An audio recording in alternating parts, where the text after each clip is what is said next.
नमस्कार शेतकरी बांधवांनो, आपण ट्रॅक्टर अनुदान योजना 2026 संदर्भातील 5 जून 2026 पर्यंतच्या सर्वात महत्त्वाच्या अपडेट्स या व्हिडिओमध्ये जाणून घेणार आहोत. त्यामुळे व्हिडिओ तुम्ही शेवटपर्यंत नक्की पहा. ओके, आता ट्रॅक्टर खरेदीवर किती अनुदान मिळणार, अर्ज प्रक्रिया सुरू आहे का, कोणते शेतकरी पात्र आहेत आणि इलेक्ट्रिक ट्रॅक्टरसाठी मिळणाऱ्या 1.5 लाख अनुदानाबाबत नक्की काय नवीन माहिती समोर आलेली आहे, या सर्व प्रश्नांची उत्तरे मी आजच्या व्हिडिओमध्ये तुम्हाला देणार आहोत.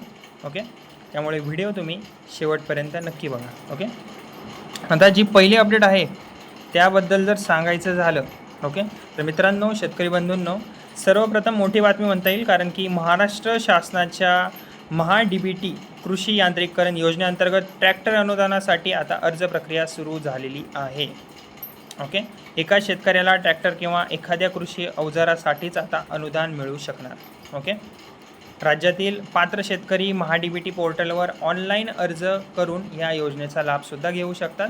शेतकरी आधुनिक यंत्रसामग्रीचा वापर वाढावा आणि शेतकऱ्यांचा खर्च कमी व्हावा यासाठी शासनाकडून ही योजना आता सध्या राबवली जात आहे. ओके, नंतरची अपडेट म्हणजे आता या योजनेअंतर्गत पात्र शेतकऱ्यांना ट्रॅक्टर खरेदीसाठी आता 40% पासून 50% अनुदानसुद्धा मिळू शकते. ओके, तसेच महिला शेतकरी, अनुसूचित जाती जमाती आणि अल्पभूधारक शेतकऱ्यांना आता अधिक लाभ मिळण्याची शक्यता आहे. ओके, म्हणजेच की आता या अनुसूचित जाती असतील, जमाती असतील, शेतकरी असतील, या वर्गातील महिला शेतकरी, अल्पभूधारक शेतकऱ्यांना आता जास्त प्राधान्य दिले जाऊ शकते. ओके, आता आत्ताची सर्वात जी चर्चेतील अपडेट आहे ती आहे तिसरी आपली update. Okay, electric tractor. Okay, Maharashtra सरकारने इलेक्ट्रिक ट्रॅक्टर वापराला आता प्रोत्साहन देण्यासाठी इलेक्ट्रिक ट्रॅक्टर खरेदीवर 1.5 लाखांपर्यंत अनुदान देण्याची सुद्धा घोषणा केलेली आहे. यामुळे होणार काय, इंधन खर्चात 60 ते 70% बचत होऊ शकते असा दावासुद्धा करण्यात आलेला आहे. ओके, त्यामुळे आता शेतकरी बंधूंनी तुमच्यापर्यंत जर हा व्हिडिओ माझा पोहोचला असेल, ओके, तर इलेक्ट्रिक ट्रॅक्टरसाठी आता आणखीन एकदा तुम्ही विचार करू शकता. ओके, ही जी अपडेट आहे तिसरी, याला तुम्ही नीट वाचा. ओके, ही तुमच्यासाठी अत्यंत महत्त्वाची आहे. ओके, यामुळे आता इंधन खर्चात मोठी बचत होण्याची सुद्धा शक्यता व्यक्त केली जात आहे. ओके, आता नंतरची अपडेट म्हणजे की शेतकऱ्यांसाठी अजून एक महत्त्वाची आणि भविष्यातील शेतीसाठी फायदेशीर योजना ही आता जी मानली जात आहे, कारण की काही ठिकाणी ट्रॅक्टर खरेदीसाठी व्याजमुक्त कर्ज सुविधेची माहिती देखील समोर आलेली आहे. यामुळे आर्थिक अडचण असलेल्या शेतकऱ्यांनाही ट्रॅक्टर खरेदी आता करणे सोपे होऊ शकते. ओके, आता अजून एक बाब आहे महत्त्वाची, ती तुम्ही लक्षात घ्या.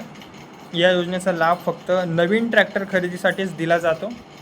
जर तुम्ही जुना किंवा सेकंड हँड ट्रॅक्टर खरेदी करत असाल तर त्या ट्रॅक्टरसाठी तुम्हाला अनुदान कसलेच मिळणार नाही, ही सुद्धा गोष्ट तुम्ही लक्षात ठेवा. ओके, तसेच यापूर्वी ट्रॅक्टर अनुदानाचा लाभ घेतला असल्यास पुन्हा अर्ज करताना नियम आणि अटी तपासणीसुद्धा आवश्यक आहे.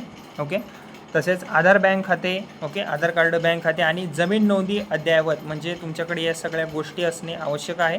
ओके, या सगळ्या कागदपत्रे तुम्ही जवळ ठेवा. अर्ज मंजुरीसाठी आधार कार्ड, बँक खाते, 7/12, जमीन कागदपत्रे आणि इतर आवश्यक माहिती योग्य असणे गरजेचे आहे. अपूर्ण कागदपत्रांमुळे अर्ज प्रलंबित तुमचा राहू शकतो. ओके, त्यामुळे ही जी मी तुम्हाला कागदपत्रे सांगितली आहे ती योग्य असणे गरजेचे आहे, अद्ययावत असणे गरजेचे आहे. कागदपत्रांमध्ये त्रुटी असल्यास तुमचा अर्ज हा प्रलंबित राहू शकतो किंवा नाकारलासुद्धा जाऊ शकतो. म्हणून अर्ज करण्यापूर्वी तुम्ही सर्व माहिती तुम्ही एकदा परत तपासून घ्या. ओके, तर शेतकरी बंधूंनो, मित्रमंडळींनो, 5 जून 2026 पर्यंतच्या ज्या मोठ्या अपडेट होत्या त्या म्हणजेच की ट्रॅक्टर अनुदानासाठी अर्ज प्रक्रिया सुरू असून पात्र शेतकऱ्यांना 40 ते 50% अनुदान मिळू शकते. तसेच इलेक्ट्रिक ट्रॅक्टर खरेदीवर 1.5 लाखांपर्यंत अनुदान मिळण्याची सुविधा देखील चर्चेत आहे. तुम्ही ट्रॅक्टर अनुदानासाठी अर्ज केला आहे का आणि कोणत्या कंपनीचा ट्रॅक्टर घेण्याचा विचार करत आहे हे तुम्ही मला कमेंटमध्ये नक्की सांगा. तुमच्या जिल्ह्याचं सुद्धा नाव सांगा. ओके, आणि व्हिडिओ आवडला असेल तर व्हिडिओला लाईक करा आणि इतर शेतकरी बांधवांपर्यंत हा व्हिडिओ शेअर करा. आणि अशाच महत्त्वाच्या शेतकरी योजना व सरकारी अपडेटसाठी माझे बडी नावाचं चॅनल आहे, त्याला सबस्क्राईब करायला विसरू नका. धन्यवाद. जय महाराष्ट्र.